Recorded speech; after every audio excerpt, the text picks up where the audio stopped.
back to the channel that knows nothing. I'm Jam, and let's get to it.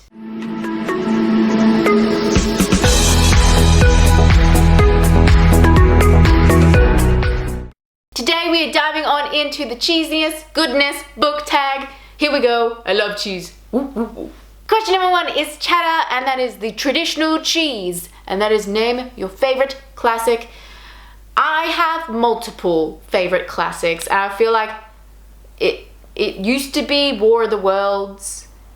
It is kind of like phasing into Frankenstein a bit. It's like a tie between those because it's kind of like sci-fi, like slash fantasy kind of vibes, and I like them and hate them at the same time. Classics are like a moral grey area for me. Yes. The next question in this tag, which is question number 2, is Swiss cheese, and that is the holy cheese, and that is name an emotional roller coaster. And I'm gonna go with the Dragon Tea books, the Tea Dragon books, because they're really cute. They're so cute, and I feel like it's an emotional roller coaster for me because it's like pretty art, a cute story that's kind of a little bit sad. Like, I like them. It felt like an emotional roller coaster for me, so I'm adding them in. It probably isn't, but I don't care. It's so cute.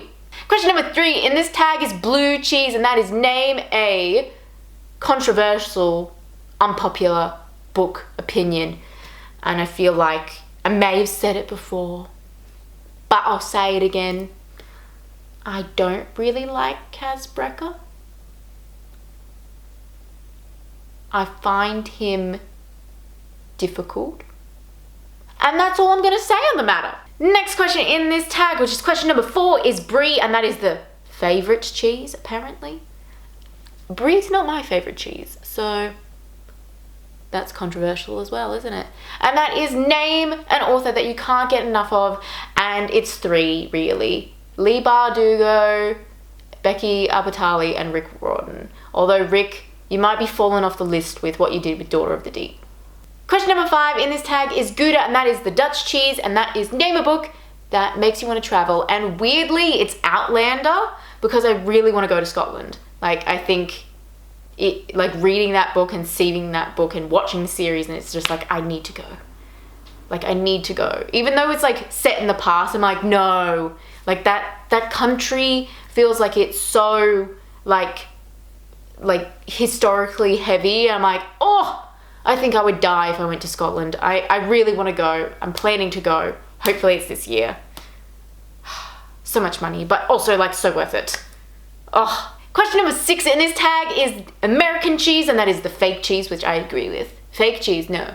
And that is name your least favorite book, and it's got to be The Land of Raw. I don't know how that book came into existence.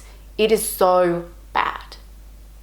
I know that's an awful thing to say, but, and I know I'm not the target demographic, so, you know, what I say doesn't really matter at the end of the day, does it? I just think that when you have editors and people publishing this book, that furries would have come up as a no to put in a children's book. And I get that it wasn't spelt the same way, but it's even just the word, and it's like a rat between, it's like a mouse or a rat cross between a fairy. And I get how they got there, but I just think it should have been like called something else, like a mousey or something, like, which is weird, but also it's a children's book, so I guess it's not that weird of a word to be in there, but furry shouldn't have been in there. And I didn't like the characters. Also, it felt like it was like meant to be a one-off, and it is clear to me that that was not going to happen, and they were going to come back with a sequel. And I didn't like that. And also it seemed like the main character, or the main character that was the villain, so the main villain is really what I'm trying to say, seemed to have a weird connection with one of the characters. There's twins, so there's the boy and the girl, and had like a weird connection with the girl, and I was like, that's weird. And like reading it as an adult, obviously I picked up on all these things, whereas a child probably wouldn't, but still it just felt like very uncomfortable to read, and it didn't flow. Like that was also a thing that happened in the story. I didn't find it like very like straightforward. It was like a hard concept. Like, it was a portal fantasy, and that shouldn't be like a hard concept to follow, but it was just trying to be different and new. And sometimes, yeah, that's great to do, but also sometimes you should just do what has already been successful in the past, which sounds bad. But on my first day in my degree, I was told that there's no point writing because every idea that you've ever thought of has been thought of before. So there you go. Next question in this tag, which is question number 7, is Colby Jack, and that is a mixed cheese, and that is your favorite ship. And I think most recently it's gotta be Zoya and Nikolai. Oh my goodness, opposites attract, like when it comes to them at least. I love them together so much. It took them forever to kind of be together, and you could kind of see it like going and happening. But it felt like it took forever. It was such a slow burn, and I love slow burns. Like slow burns and sort of like forbidden love is like my favorite thing. And also enemy to lovers is my favorite thing too. Like those are, if you have those all in your book, I think I would die. I think I would actually die. Number 8 in this tag is mozzarella, and that is a simple cheese, and that is name a book that is your favorite and you'll never stop loving. And it's Percy Jackson. Say it with me. Percy Jackson. Woo, woo, woo. Yes, yes, yes. And I've still got to go back and read the entirety of like his sort of sequel series. I've read them all, just not the last one. I gave up because Leo got thrown under the bus. So don't hate me for that. I'm coming for you, Percy. I'm coming. Number 9 in this tag is Pepper Jack, and that is a spicy cheese, and that is name a book that you can't judge upon its cover. And I'm gonna go with Legends and Lattes on this question, guys, because this is the cover we were given. It's like some weird sort of purple blue mustard, and I like it. To be honest, I like it. I don't think it's a bad cover, but I don't think it does the book justice when you have this other cooler cover. Like, hopefully I can find it because I listened to the book, most of the books that I talked about in this tag, which is why I don't have them. But that one I thought was much cooler because it's like orc and like, I don't know, is she a tiefling? I can't remember what she is.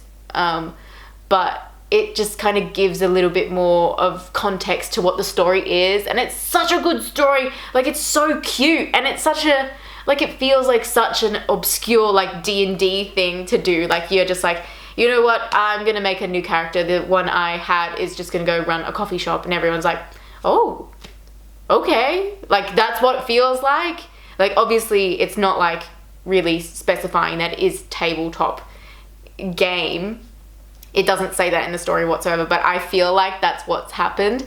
Like, someone's just going to be like, I want to make a new D&D character, so I'm going to go do that. And you know what? This character that I had that went on all these, like, you know, fun adventures, she's going to go and own like a coffee shop now.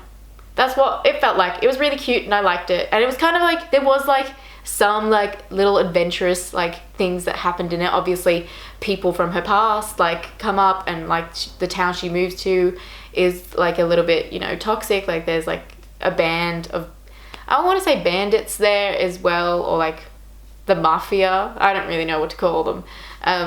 Is in it. So it's like, it's got like these cute little moments of like running a coffee shop and building a coffee shop, and then also like kind of a little bit of like spice in there too.